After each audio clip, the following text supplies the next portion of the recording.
You will be shocked to discover the truth about Jesus' appearance. Have you ever stopped to wonder, what did Jesus really look like?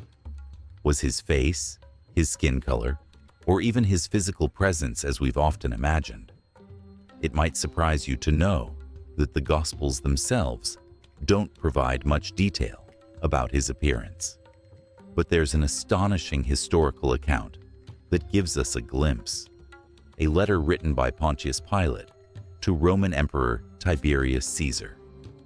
This letter doesn't just describe Jesus' physical appearance.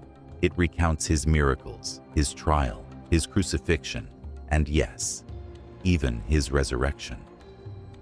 But what could Pilate, the very man who handed Jesus over to be crucified, have possibly written to the emperor about the Son of God? And how might his description of Jesus differ from what we've always pictured?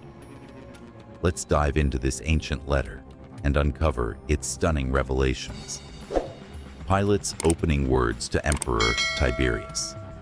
Pilate begins his letter to Tiberius with formal reverence, writing, "Greetings, Majesty. Recent events in my province have been so extraordinary that I feel compelled to report them to you in detail. I believe these occurrences may, in time, shape the destiny of the empire itself. It feels as though all the gods have suddenly turned their backs on us. My tenure as governor of Judea has been fraught with endless troubles, almost as if my appointment to this post was cursed from the start." Pilate describes how, upon his arrival in Judea, he immediately sensed the region's unrest. The people, he explains, were rebellious and difficult to govern, and the religious leaders, particularly the high priest, were no exception. Pilate recalls hosting a grand banquet to assert Roman authority, inviting notable leaders, including the Tetrarch of Galilee and the high priest. But when the time came, no one appeared. Insulted and frustrated, Pilate later confronted the high priest, who claimed that his religious laws forbade him from dining with Romans. Yet Pilate, with a keen eye, saw through the excuse. He wrote that the high priest's demeanor betrayed deceit and hostility. Pilate warned Rome that the priests of Judea were not to be trusted, saying they would betray even their own mothers for power and wealth. Of all the provinces under Roman rule, Pilate declared Jerusalem the hardest to govern. Its people were so fiercely rebellious that he lived in constant fear of an uprising. His forces were meager, only a centurion and 100 soldiers. When Pilate sought reinforcements from the governor of Syria, he was informed that Syria, too, lacked sufficient troops to offer aid. As Pilate watched the unrest simmer, rumors began to reach him about a young man in Galilee, a teacher who spoke with great authority about a God who had sent him. This man, Jesus of Nazareth, became the talk of Judea, drawing crowds wherever he went. First encounter with Jesus. Pilate recounts the first time he became aware of Jesus. One day, as Pilate passed through the bustling streets, he noticed a large crowd gathered in the square. At the center of the throng was a young man, leaning against a tree, speaking calmly, but with unmistakable authority. His demeanor immediately set him apart from the restless, zealous energy of the crowd. Pilate would later learn that this man was Jesus of Nazareth. Not wanting to disrupt the scene or draw unnecessary attention, Pilate continued on his way, but sent his secretary, a trusted and skilled linguist named Manlius, to blend into the crowd and report back on what Jesus was saying. When Manlius returned to the praetorium, he was visibly shaken. "I have never heard such wisdom," he told Pilate. He recounted how Jesus had been questioned by one of the local rebels, who asked whether it was lawful to pay taxes to Caesar. Jesus responded with words that would echo through history. "Give to Caesar what is Caesar's, and to God what is God's." Pilate was struck by the brilliance of Jesus' reply. Here was a man who diffused a politically charged question with profound wisdom, wisdom that even Rome's greatest philosophers would have admired. Pilate's dilemma: to arrest or protect. At this point, Pilate could have easily arrested Jesus. After all, Judea was a hotbed of rebellion, and any figure drawing large crowds could be seen as a potential threat to Roman authority. Yet Pilate's instincts told him otherwise. Jesus did not behave like a rebel or agitator. In fact, Pilate noted, he seemed more sympathetic to Rome than to his own people. Pilate was so moved by Jesus' demeanor and teachings that he even considered offering him protection. In his letter to Tiberius, Pilate wrote, "It would have been unjust to arrest him, for justice is the cornerstone of Roman governance." Jesus was no threat to the empire, a stark contrast to the Jewish leaders. Pilate also couldn't help but compare Jesus to the high priest and other Jewish leaders he had encountered.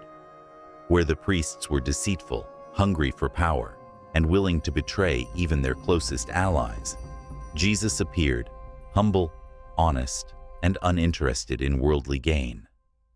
Pilate described Jesus as possessing a quiet authority, the kind that commands respect without demanding it.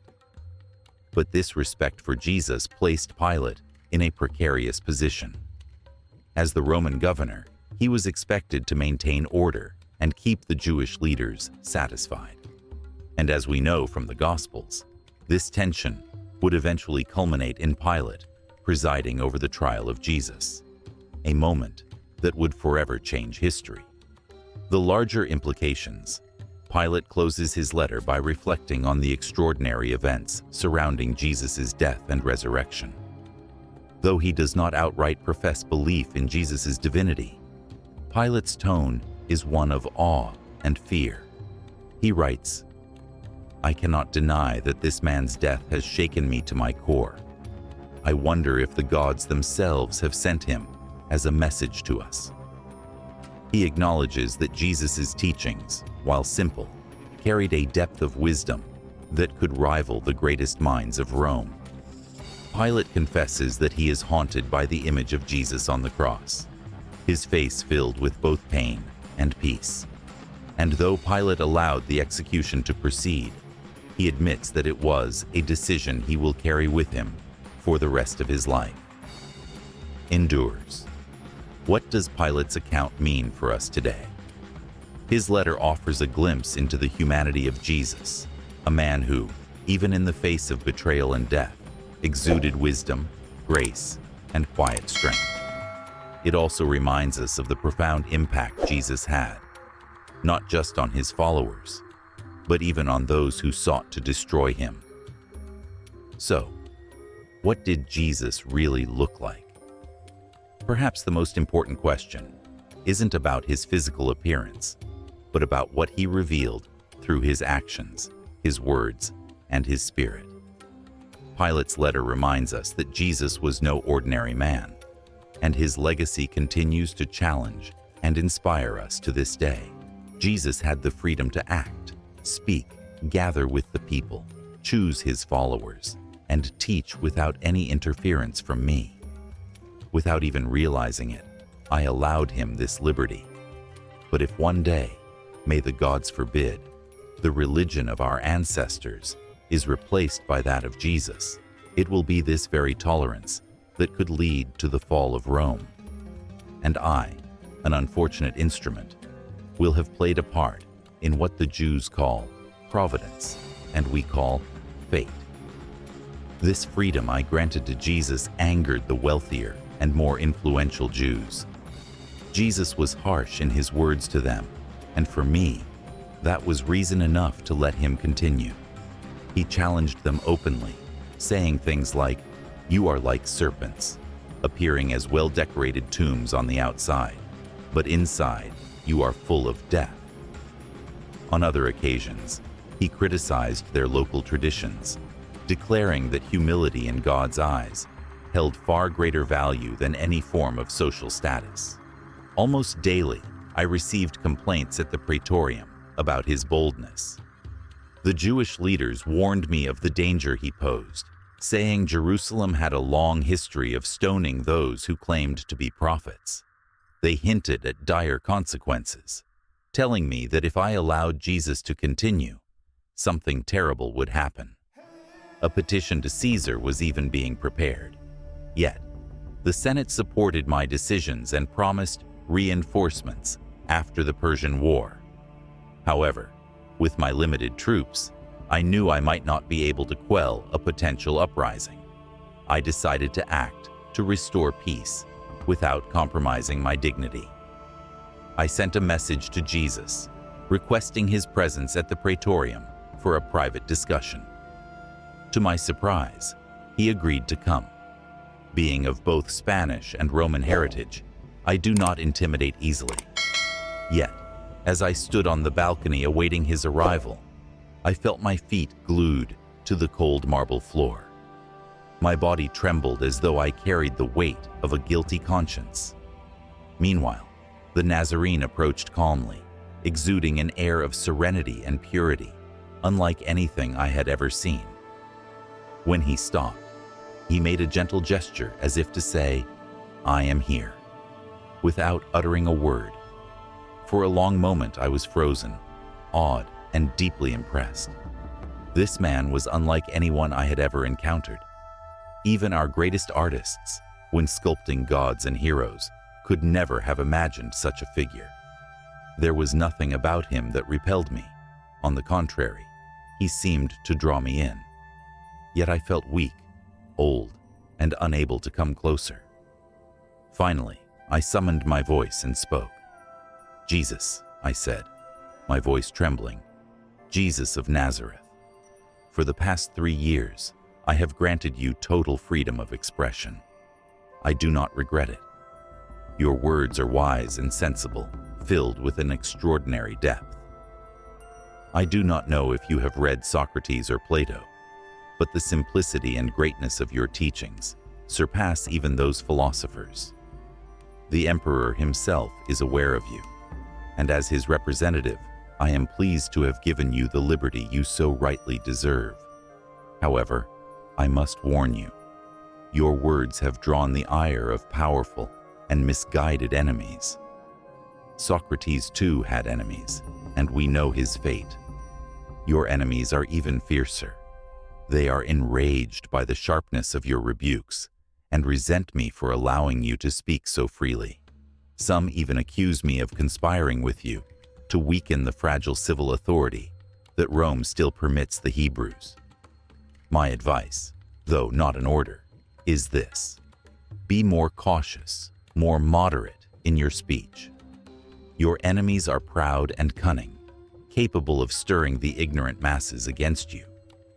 Should that happen, I may be forced to act according to the law, despite my personal sentiments." Jesus, calm and unshaken, responded with a voice that carried the weight of eternity. "Ruler of the earth," he said, "your words do not come from true wisdom. Ask Mount Tabor to halt in the middle of the valley. It will answer that it follows the laws of nature and of the Creator. Only God knows where the waters flow. I tell you the truth, before the rose of Sharon blooms, the blood of the righteous will be shed." Deeply moved, I replied, "Your blood will not be shed, Nazarene. I value your wisdom far more than the rebellious Pharisees who abuse the freedom Rome has granted them. They conspire against Caesar, slandering him and spreading lies to make the people believe he seeks their destruction. These ungrateful men do not see that sometimes the wolf disguises itself as a sheep to carry out its wicked designs. I will protect you from them. My praetorium will be a sacred refuge for you, both day and night." But Jesus shook his head, his expression calm and filled with a serene sadness. With a gentle smile, he said, "When the time comes, there will be no refuge for the Son of Man, neither on the earth nor beneath it. The true refuge is in the heavens." He pointed upward and continued, What has been written by the prophets will be fulfilled. Worried, I said, "Young man, you leave me no choice but to turn my request into an order. The security of this province, which is under my responsibility, demands it. You must be more careful with your speeches. Do not disregard this command. You know the consequences." Jesus, unperturbed, looked at me and replied, "May happiness accompany you. Farewell, Prince of the Earth." I did not come to bring disturbance, but rather peace, love, and charity. For this I was born. As he walked away, I remained on the balcony, gazing after him. My mind was a storm of emotions, admiration, unease, and an inexplicable sorrow. The weight of his words hung heavy in the air. I had tried to warn him, tried to protect him. Yet deep down, I sensed that events were moving toward a destiny beyond my control, a fate that neither my power nor Rome's laws could alter. Even without realizing it, Jesus had an incredible freedom that seemed almost otherworldly. He acted boldly, spoke with authority, and gathered openly with people.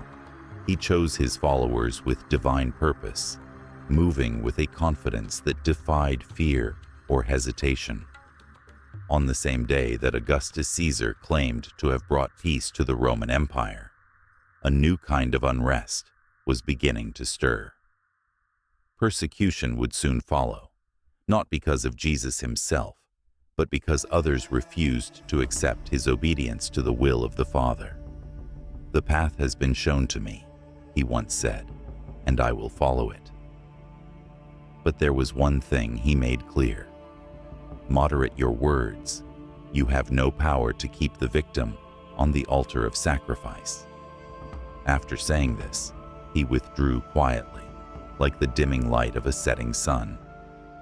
For me, his departure brought an overwhelming sense of relief. His presence had become a weight too heavy to bear. At the time, Herod ruled over Galilee, though he was already advanced in age. He joined the growing number of Jesus' enemies, driven by a desire for revenge. If the decision had been solely his, Herod might have ordered Jesus' death immediately. Yet, for all his vanity as a king, Herod hesitated. He feared doing anything that might harm his reputation with the Roman Senate. Perhaps like me, he also feared Jesus himself, though he would never admit it. A Roman official, after all, could not openly express fear of a Jew. One day, Herod came to visit me in the praetorium. After exchanging a few inconsequential words, as he rose to leave, he turned and asked me, "What do you think of the Nazarene?" I replied candidly, "Jesus seems to be one of those great sages who arise from time to time in great nations. His teachings are not political. For that reason, Rome has decided to let him speak freely, as his actions do not warrant any punishment." Herod gave me a mocking smile, a bow laced with irony, and took his leave.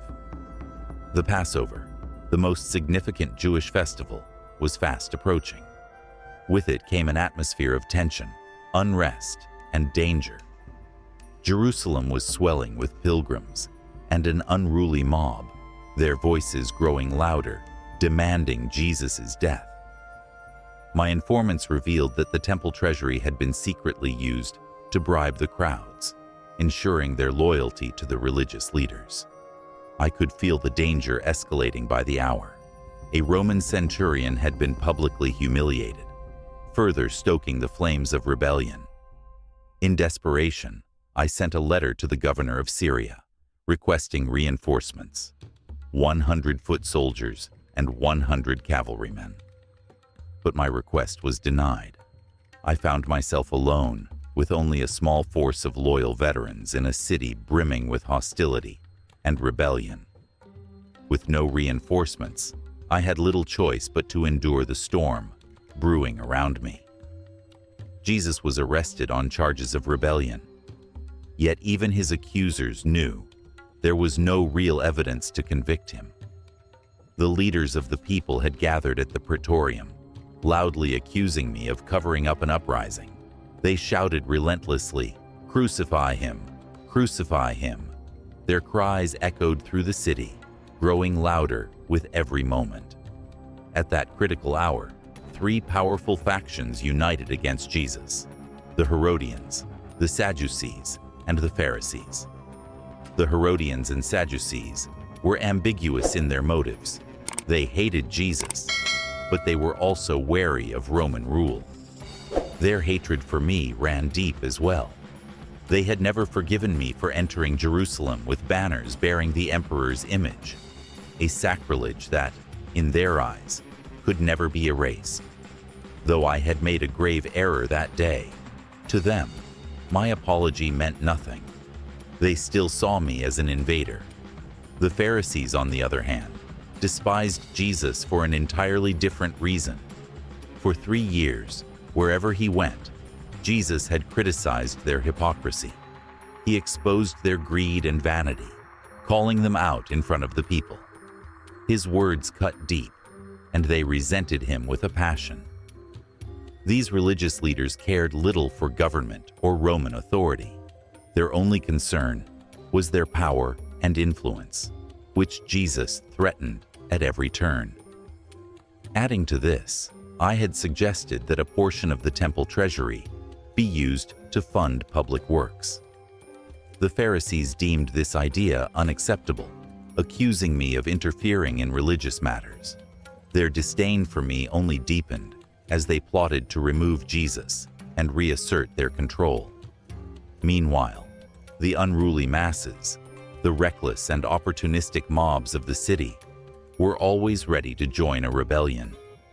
Chaos was their ally, and they waited eagerly for any chance to disrupt order.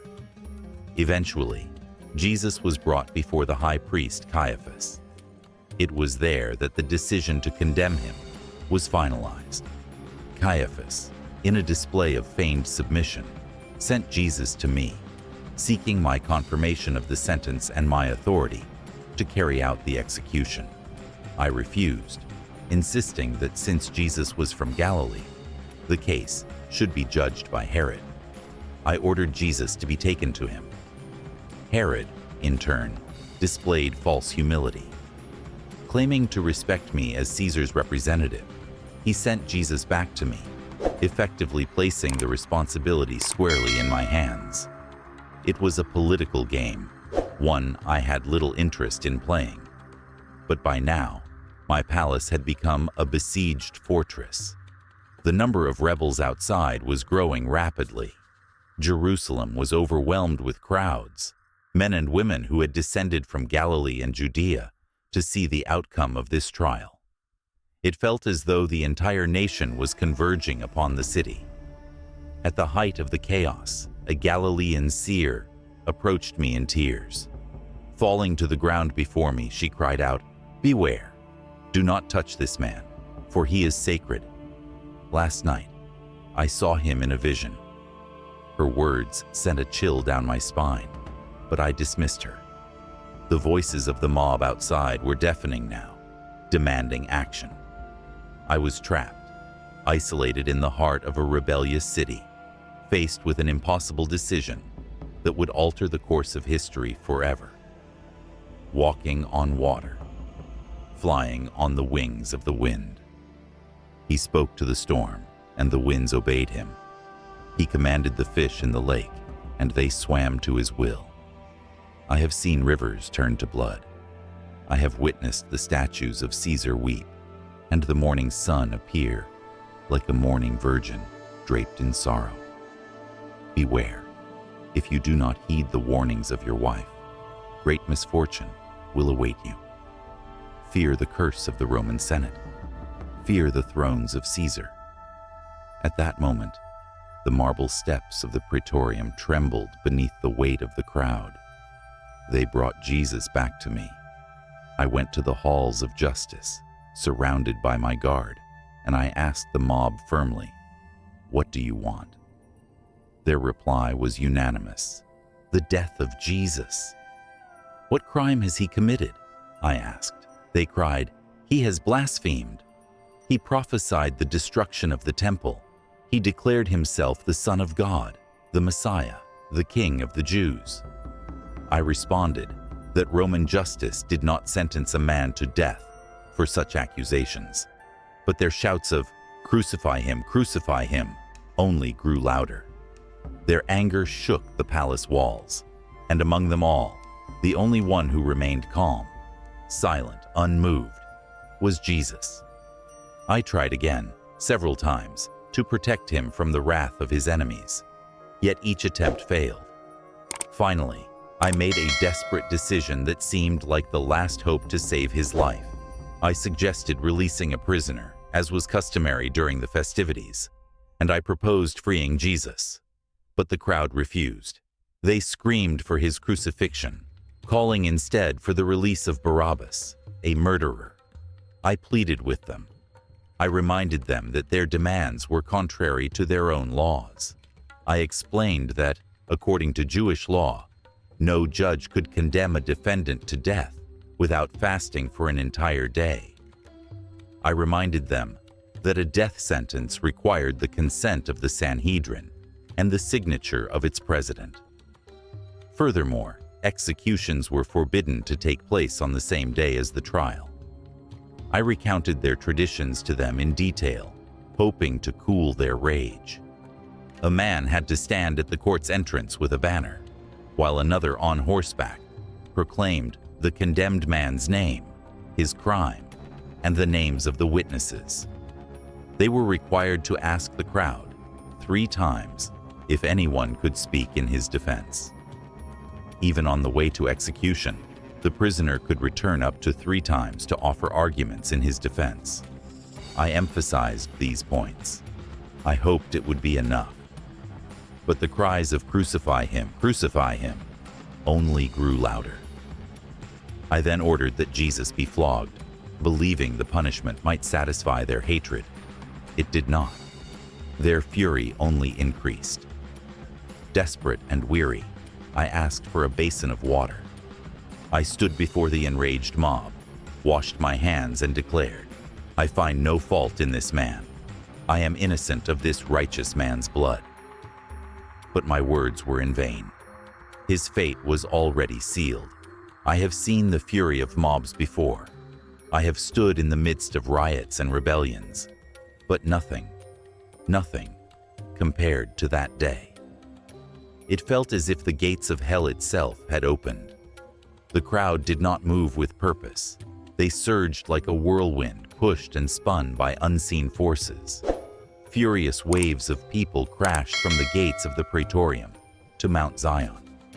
Their shouts and cries were louder than anything I had ever heard, not in the disturbances of Pannonia, nor the chaos of the Forum.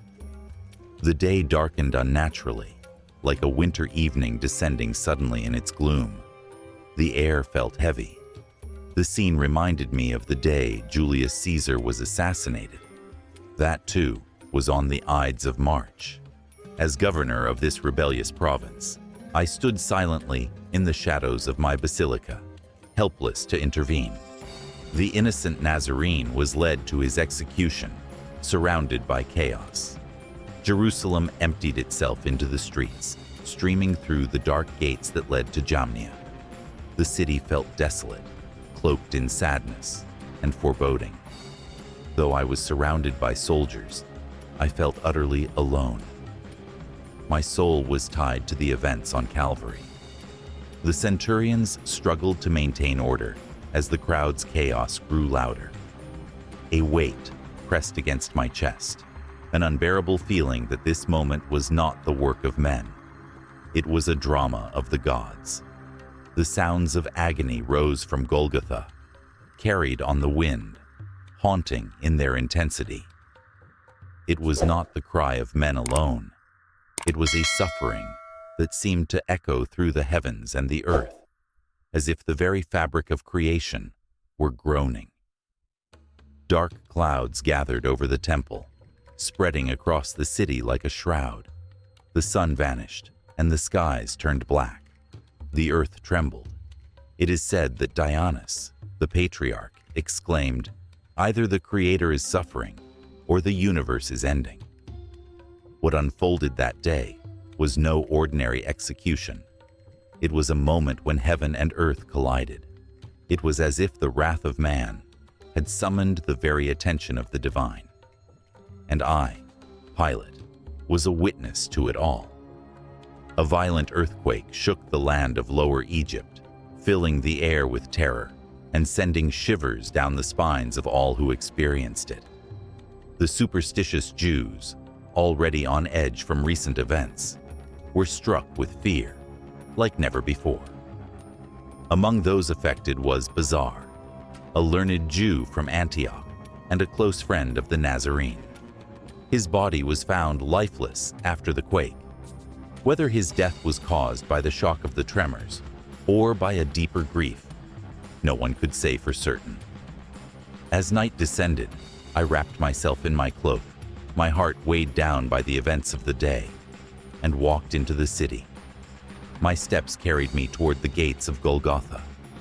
By then, the ultimate sacrifice had been consummated. The crowd, still unsettled and visibly shaken, was making its way back to their homes, cloaked in an air of somber remorse for what they had witnessed. I caught sight of my small Roman entourage, moving silently through the streets. Their faces were grim, their composure broken. The standard-bearer had draped the Roman eagle in a mourning cloth, a rare and powerful symbol of sorrow. Nearby, I overheard murmurs from Jewish soldiers. Their words were indistinct to me, but the tone was unmistakable. They spoke of miracles. Others debated among themselves, speaking of signs and omens, their voices tinged with awe and fear. The Romans, true to their nature, tried to make sense of these occurrences through the lens of their own gods. Yet even their stoicism seemed to falter in the face of what had transpired. Groups of men and women paused in the streets, looking toward Mount Calvary, as though waiting for a sign, a revelation, something that might help them understand the incomprehensible. When I returned to the praetorium, my heart was heavier than when I had left. The stairs leading up to the hall bore fresh stains of blood, remnants of the Nazarene's suffering. At the top, I was met by an elderly man kneeling in prayer. His frail body trembled with sobs, and around him stood Romans, hardened soldiers, crying silently. The sight of this old man weeping broke something in me. Seeing his anguish, I could not hold back my own. My sorrow overflowed, and together we mourned. The grief in the air was palpable. It seemed to infect everyone present, spreading like a silent wave through the hearts of the crowd. After some time, the old man gathered himself and fell at my feet, his tears still flowing freely. His voice, trembling with emotion, carried the weight of his plea. "Father," I asked him gently, "who are you, and what do you seek?" "I am Joseph of Arimathea," he replied, his voice cracking. "I come to ask permission to bury Jesus of Nazareth." Moved by his sincerity, I granted his request. I instructed Malus to accompany him with soldiers, ensuring that the body would not be violated. The burial took place in Joseph's own tomb, a generous act that spoke of his deep reverence for the Nazarene. Yet, even in those moments of solemnity, a storm was brewing. Whispers spread quickly, first among the Jews and then beyond.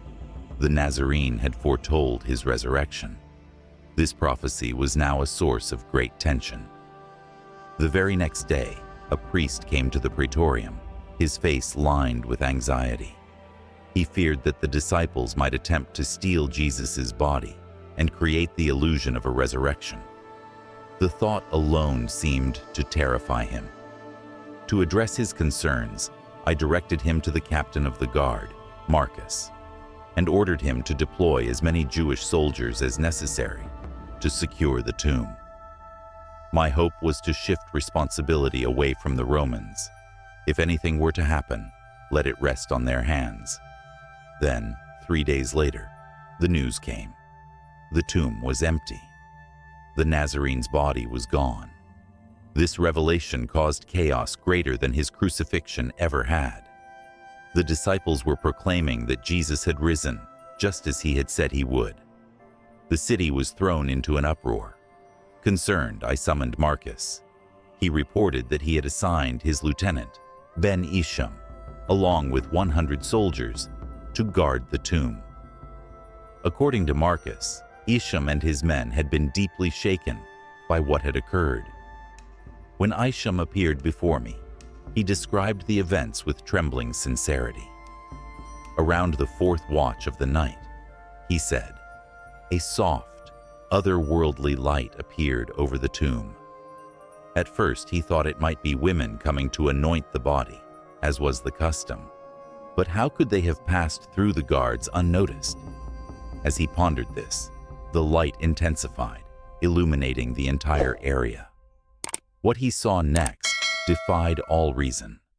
A multitude of figures, clothed in burial shrouds, rose from the earth. They looked younger, radiant, and full of joy. A heavenly music, unlike anything he had ever heard, filled the air. It was as though the entire sky was praising God. Then, the ground beneath him began to quake violently. The earth seemed to shift, and Isham was overcome with weakness, collapsing to the ground. He fainted, unable to withstand the overwhelming power of the moment. When he regained consciousness, he found himself face down on the earth. Still disoriented, he wondered if what he had seen was merely the sunrise, but the horizon remained dark. The hour was too early for dawn. I questioned him further, pressing him for any rational explanation. Could his dizziness have been caused by exhaustion? Perhaps he had stood too quickly. Isham denied it, explaining that he had not slept at all that night. He knew the penalty for falling asleep during duty was death. He had remained vigilant, yet what he experienced could not be dismissed so easily.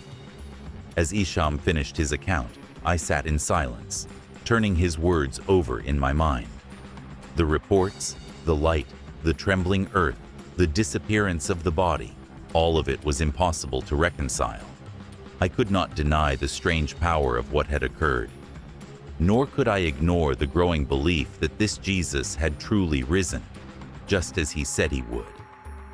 The echoes of that day still haunt me. The city remains divided, some in awe, others in fear. And as I reflect on these events, I cannot help but wonder, what does it all mean? What truth lies behind the empty tomb? Soldiers were assigned to guard the tomb that night. Some were asleep, while others were trying to stay awake. I asked one of the guards how long the scene lasted. He said he wasn't certain, but estimated it to be nearly an hour before daylight began to overshadow the extraordinary event. When I asked if he had gone to the tomb after regaining his composure, he confessed that he hadn't dared to approach. Fear had gripped him, and as soon as reinforcements arrived, all the guards returned to the barracks in haste. I inquired if the priests had questioned him afterward.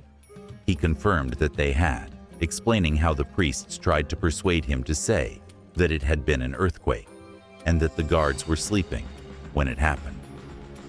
They even offered him money to claim that Jesus' disciples had come and stolen his body during the night. However, the guard insisted he hadn't seen any disciples. He only learned of the body's disappearance later, when others told him. Curious about the opinions of the priests, I pressed further. The guard shared that some of the priests privately admitted they believed Jesus was no ordinary man.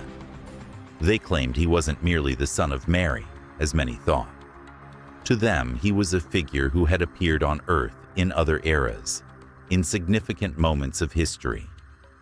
They mentioned events from the days of Abraham and Lot, suggesting that Jesus might have manifested in various forms throughout time. If this ancient Jewish perspective were accurate, it would explain much about his life and the awe he inspired. Both his supporters and enemies seemed to agree on one thing. Jesus wielded an authority over creation itself. He turned water into wine, healed incurable diseases, raised the dead, calmed storms with a word, and even made fish appear with coins in their mouths. If he truly performed all these acts, and countless others witnessed by the Jews, it's no surprise that his presence created such division. His deeds weren't the actions of a criminal, for he was never accused of theft, murder, or breaking laws. Instead, he was persecuted precisely because of the extraordinary power he displayed. Thousands of people, both friends and foes, bore witness to his miracles. As someone at the cross famously declared, "Truly this was the Son of God." Even Pontius Pilate, a hardened Roman governor, described Jesus as a figure unlike any other. Pilate portrayed him as a man of average height, with a calm yet commanding demeanor. Wherever Jesus went, people seemed drawn to him, captivated by his serene and compassionate presence. His face radiated kindness and peace, even in the most tense or hostile situations. His expression was described as tranquil, as if he carried an unshakable inner confidence. Witnesses described Jesus' physical features in detail. His long, soft hair fell gently over his shoulders, slightly wavy and light brown, almost golden in tone. This was unusual for the region, making him stand out. But it was his eyes that left the deepest impression. They were described as profound and piercing, shifting in hue between light brown and blue, depending on the observer's perspective. His gaze carried a wisdom that seemed to see straight into a person's soul. His eyes radiated kindness and understanding, yet they held a firmness that conveyed both authority and compassion. His skin was fair and smooth, with a healthy appearance that suggested he spent time outdoors, yet maintained an unusual grace and refinement. His face was symmetrical, inspiring confidence and respect. It was a face that commanded attention, not through intimidation, but through a quiet dignity. He wore a full, well-groomed beard that enhanced his mature and authoritative look. His simplicity extended to his clothing as well. Jesus dressed modestly, typically in a long robe and tunic. His garments, though plain, were always clean, reflecting his humility. He avoided jewelry or any flashy adornments, embodying a life detached from material possessions. Without uttering a word, Jesus conveyed peace, welcome, and humility through his presence alone. He was a man whose very existence spoke volumes. His life and death continue to stir reflection and debate, leaving behind a legacy that transcends time and culture. This, Sovereign Lord, is the most accurate account I can provide of these remarkable events. I have made every effort to include every detail so that you may judge my conduct fairly, knowing the weight of the criticisms that have been directed toward me. With unwavering loyalty and respect, I remain your most obedient servant. If you found this account fascinating, don't forget to subscribe to our channel. Click on the video now appearing on your screen to uncover more mysteries like this one.